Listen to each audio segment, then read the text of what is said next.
Hindi pa, Papa Jack. Diba? Kung ikaw yung humihingi ng ng tulong, hindi pwedeng mapili ka pa o hindi pa pwedeng ma-demand ka pa. Mm. Oo, hindi pa pwede ikaw pa yung may attitude kung ikaw yung humihingi ng tulong. The very essence that you're asking for help is that nagpapakumbaba ka. Pero in your story, hindi ganoon na nangyayari, di ba? Now, here's what I want you to do. Okay. On an ordinary day, kasi feeling ko, itong utang ng kaibigan mo, na pag-uusapan nyo na lang ito kapag malapit na yung due date. Tama? Or kapag hihiram siya ulit. Yes po. Okay. Ulitin ko ha. Etong utang na to, na pag-uusapan nyo na lang ito kapag dumarating na yung due date or humihiram siya ulit. Tama mali? Yes po. Pero, ikaw, walang tigil kang stress. Kasi alam mo, ikaw yung in debt eh. Yes po. 200,000 is no joke. With the state of our economy ngayon, hindi maliit na pera ang 200,000. A lot of people will never touch 200,000 or 100,000 in their entire life. Pero ikaw nagawang pa utang. No? Listen carefully. This is what you're going to do. On an ordinary day, yung malayo pa yung due date, na siguro in between nagbayad siya, after niya magbayad and in between the next due date, I want you to initiate a conversation with her and tell her na, oy friend, ang laki na ng utang mo. Next na hulog ha, paghandaan mo, tsaka hindi na kita pahihiramin ulit. Kasi feeling ko tumatanggi ka na lang sa kanya. Di ba? Tumatanggi ka na lang sa kanya kasi hinihiraman ka na ulit, no? So you have to be proactive. Ikaw na yung magsabi. Hindi na kita pahihiramin. Siyempre friend naman kita, love naman kita, kaya umabot ng 200,000 yung utang mo eh. Pero kahit na kapusin ka sa due date mo, sa susunod na bayad, hindi kita pahihiramin, kaya paghandaan mo. Kasi ginagawa, Chester, ginagawa niya, niluluto ko niya sarili mo mantika, maniningil ka sa niya, hihiramin niya mambayad. Tapos pinahiram mo, ano naman ang ulo mo, tamtak, hindi utak yan? Akin na nga yan, kakalugin nga natin yan. Tignan ko ano Alam naman ko yan. naman po, sinabi ko sa kanya na wag mo namang utangin yung pagbabayad mo sa akin, sa akin din. Sabi ko sa kanya. Pero pinahiram mo. Sabi niya wala daw siyang choice. Pero pinahiram kasi wala mo. pa siyang last week po. Exactly. So anong point nung kahit sabihin mo yan? Wala rin. Yun nga po. Ang akin lang po kasi, ayaw ko po kasing ma-offend siya or magtampo. Oh my God, I'm sorry, Chester. That's the last thing that should worry you, na ma-offend siya. She is 200,000 in debt sa iyo. And you worry about her being offended by you? It shouldn't be. Siya dapat na nag-iingat, na dapat magalit ka dahil ikaw yung nagbigay sa kanya ng pabor. Look, ganito, nagigets ko, naiintindihan ko that your friend Chester is down sa buhay. Get that, no? Dumaan naman tayo lahat. Ako dumaan ako sa hirap. Alam ko yung pakiramdam na down ka. I get that. Na, if anything, naaawa ko sa kanya. I get that. Diba? Naintindihan ko yung part na yun. Opo. Yes po. Naaawa ko sa kanya. Mga kaibigan, madaling magalit sa kaibigan ni Chester. Madaling magalit, no? Kung ang titignan mo lang ay yung idea na hiniraman siya, madaling magalit. Pero kung titignan mo yung taong kapos, ang hirap maging mahirap sa Pilipinas. Exactly. Diba? So I get where you're coming from. I get that you want to look after your friend. I get it completely. I get that. No, you're a good friend. Naintindihan kita. No, you're a good friend. But, Thank you. have you heard of the lifesavers mentality? You know, I'll tell you a story. No? Yung mga lifesaver, dun sa mga swimming pool tsaka sa mga beach, when they try to save you, di ba? Kasi yung mga taong nalulunod, di ba? Yung mga drowning syndrome, pag nalulunod tayo, nasa malalim ka na, pag malulunod ka na, you tend to grab on the person trying to save you. Ilulubog mo yung taong nag-save sa'yo para makahinga ka. No? Ano yan eh? Tawag, that's desperation. Ano? You know what yung lifesaver will do? Alam mo kung ano gagawin ng lifesaver? Bibitawan ka Ano niya. po? bibitawan ka niya, isasave niya ang sarili niya kasi hindi pwedeng papalas kay mamatay. Training nila yan. Tama. Training nila yan. Gets. Diba?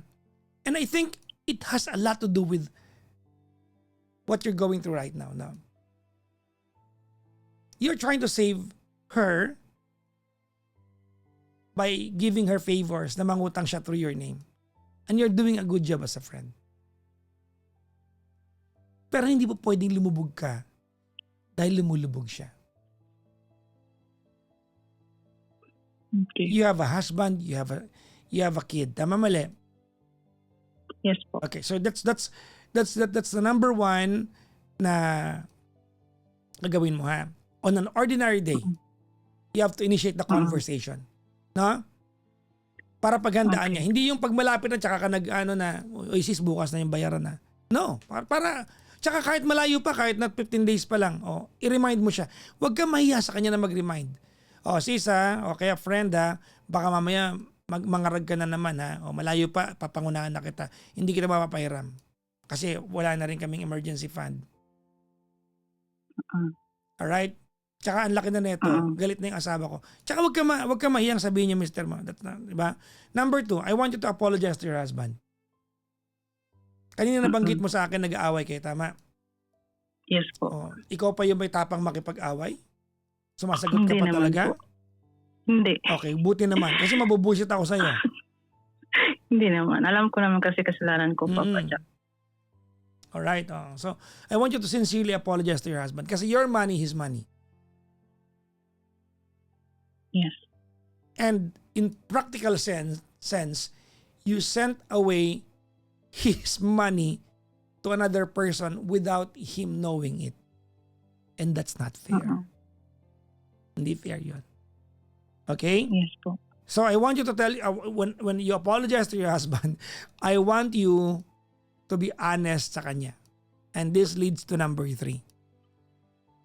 Number 3, I want you to prepare for the worst.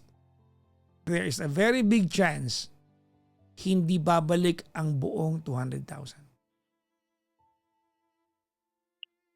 Expected ko naman yun, Papa Jack. And I want you to tell your husband that. You love your friend. Hindi mo para patayin niya sa singil. Opo. Nakakapikon. Pero hindi mo haya mamatay sa gutom yan. I'm sorry. Diba? But I want you to sisingilin mo to syempre, diba? I mean, you have to, kailangan mo i-collect to. You have, ano bang tawag doon? Intensely, ano bang tawag doon? May term no? Wag mo tantanan hanggat masingil mo. You have to keep them on their toes. Tama, mali? Yes po. But, at some point, total ikaw naman na nagsabi, you have to be prepared na hindi babalik ang buong 200,000. And that you have to communicate sa asawa mo. Kasi, dalawa kayong magbubuno niyan. Ang hirap. So pag nabubusit yung asawa mo, galingan mo nila yung performance mo, mag-helicopter ka na lang sa kanya. Sorry na, halika dito! Di ba? Ito ang kabayaran. Lahat ng langit ibibigay ko sa'yo. Asawa mo naman eh. Di ba? Pero I'm sorry, you have to earn your husband's yung amor sa mister mo. And number 4. Ready? Yes po. The saddest part, you have to entertain the idea that your friendship will never be the same again after this.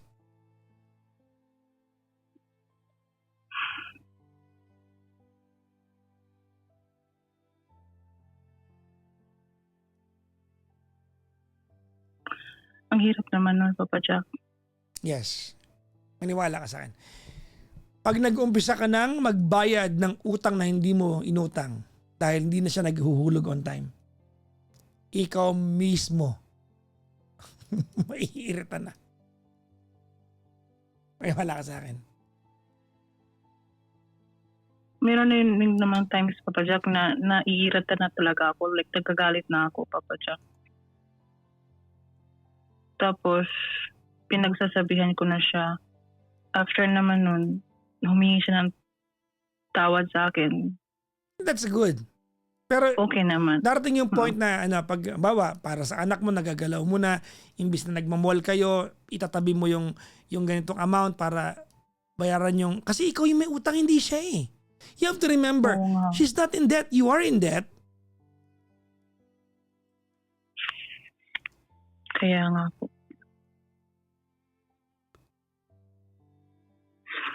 Ang hirap kasi, Papa Jack, kapag nagkasiraan kami, parang nasisira din yung friendship namin sa ibang kaibigan namin. Tsaka mo naisipin yan. You know what? You're the victim here. You shouldn't be the one being stressed out with that.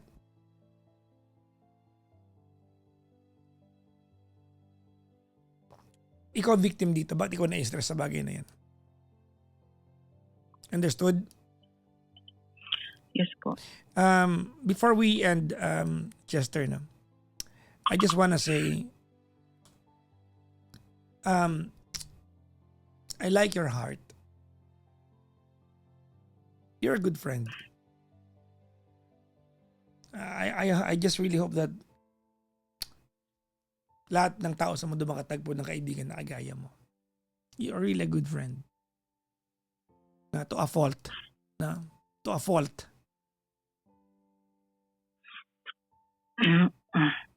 Di ba? Aminin natin, di ba? Nasamantala ka dito.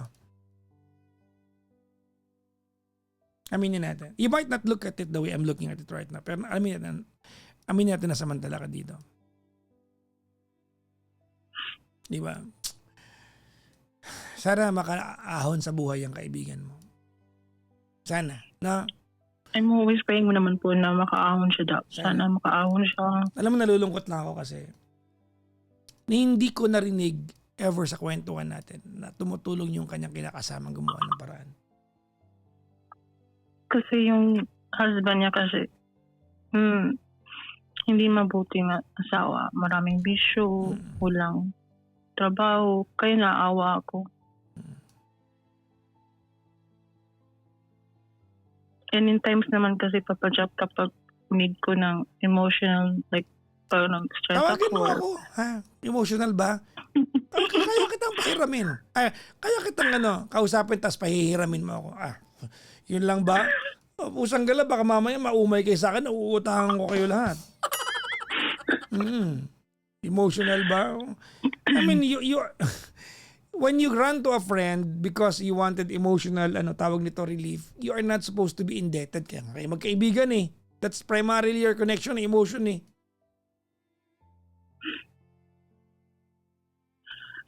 Kasi, Papa Jack, ang akin lang, Papa Jack, yung pinanghahawakan ko is yung friendship namin. Like, it's over 20 years na magkakaibigan. Tapos, if kami Don't tell kakaaway ng dahil.